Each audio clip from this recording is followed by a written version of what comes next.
Hello, I'm Chuck Phillip with South Alabama Home Inspections, and welcome to another edition of this abandoned home.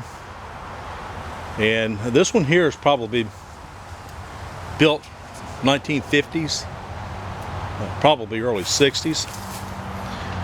And you can tell this one's about to come down. In fact, I don't even think I'm going to go in it, but I'm going to take a walk around this.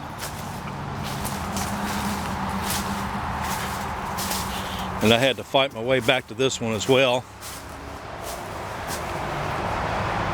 Now you can see that they had some vinyl cladding on here at one time. So this probably was occupied in the 80s. You can see what they did is they cladded over that tile right there, which is most likely asbestos tile.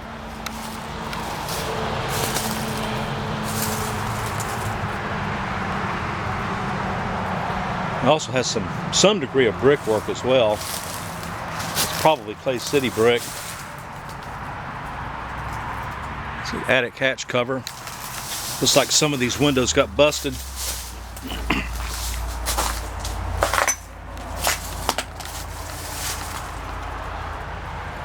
The cast iron frames.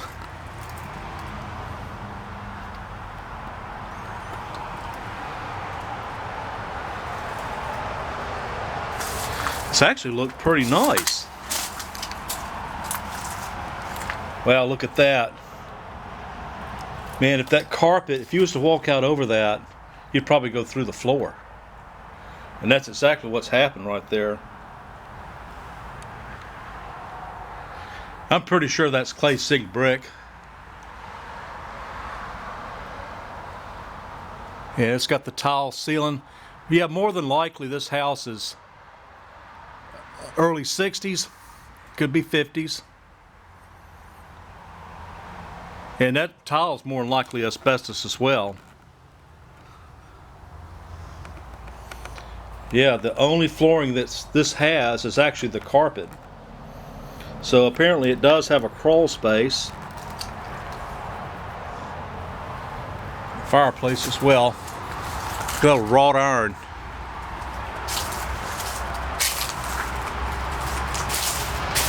Well, let's just keep on going.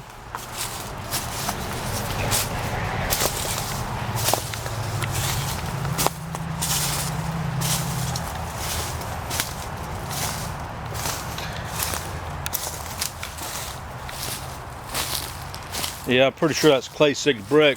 It is. Yeah, Clay City brick was one of the biggest brick companies in the area. In fact, I went to school with Bart Jennings. I think his family was the one that owned Clay City brick. It goes back a long way. I have to look up, I guess, to see how far Clay City brick went back. But you'll see these on quite a few homes in the area. A lot of these have been painted over, so you wouldn't know it unless you scrape the paint off if it was Clay City brick or not.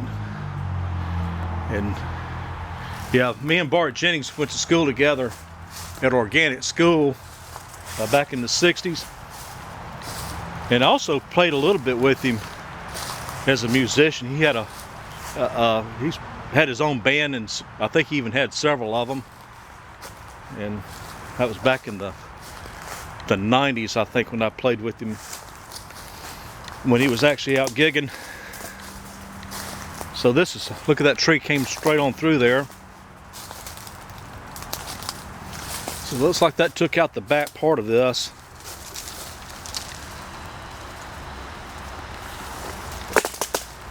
This almost kind of looks like that house I was at the other day. Yeah, this must have been like a carport they had back here on the back side. I'm not going to try to get over that, so I'll go around the other way. This must have been the driveway here, because it's not too obstructed right on this side.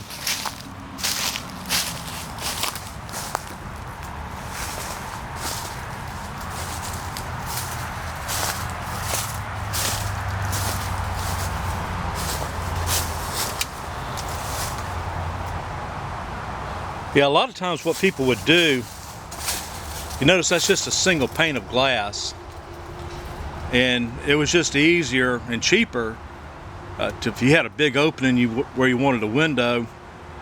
It's just to go buy a sheet of glass and frame around it.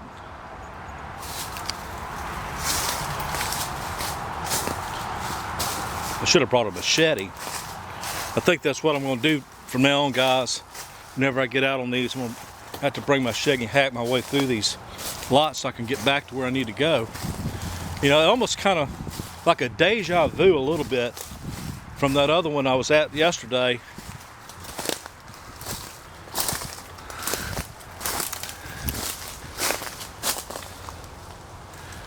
That's a pretty ornate fireplace. I don't see where you get into the crawl space though. There's the service entrance right there laying on the ground. It's got those dormer windows up there. I wonder if they're fake. Better watch where I'm walking. Step on a darn snake, that'd be great. Okay, here we go. Made it to the right side. Almost kind of looks like a mobile home with all this vinyl siding on it. I think they should have left the Clay City brick on it.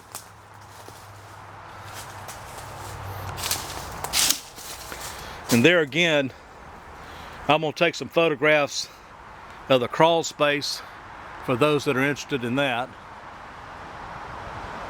There's some old lumber up there. Like maybe polybutylene pipe too. So if that's the case, it's probably replumbed in the 80s or 90s. Now look at that service right here at ground level.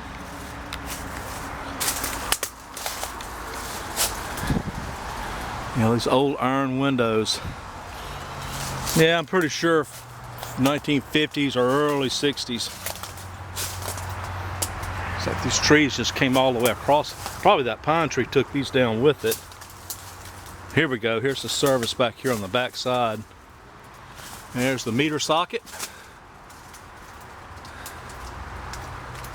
And there's the service panel. Let's see if I can see anything going on with this. Yeah, I got double taps, all that good stuff.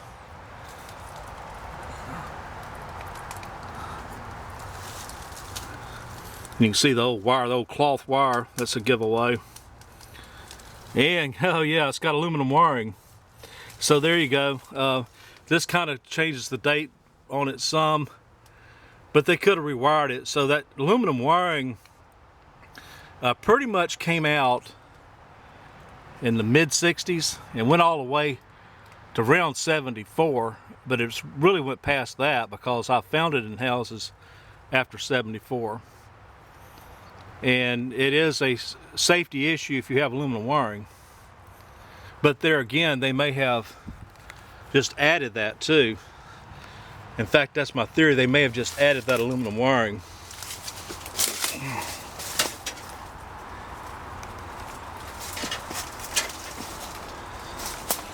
There's another crawl space entrance right there.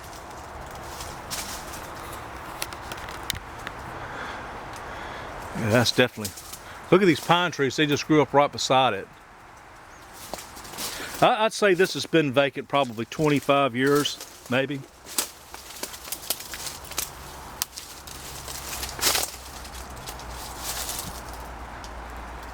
Burglar bars on the back.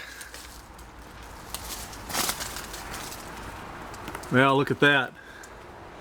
I think that roof's about had it. I don't think there's no getting that back.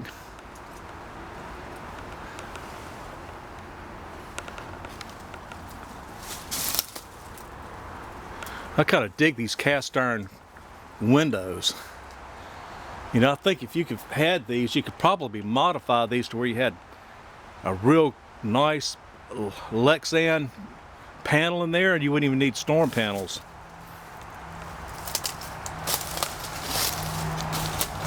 The sun's right in my darn eyes.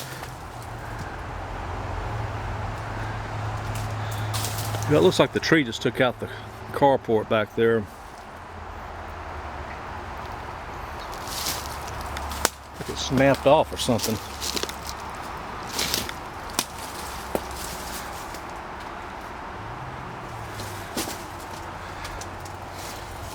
There's another crawl space entrance there.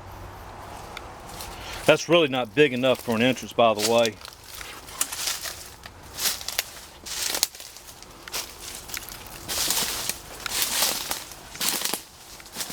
Yeah, it looks like they cladded over this. Looks like they painted it at one time and then cladded it.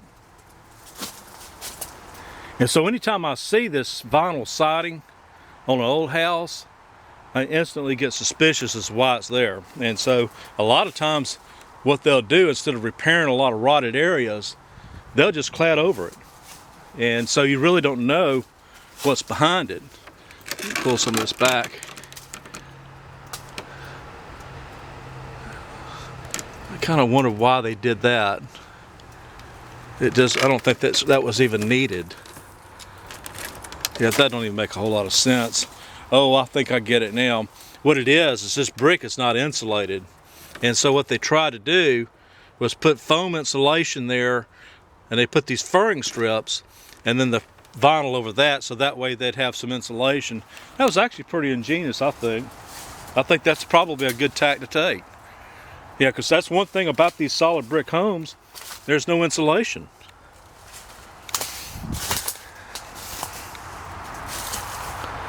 Well, at least on this one there's not.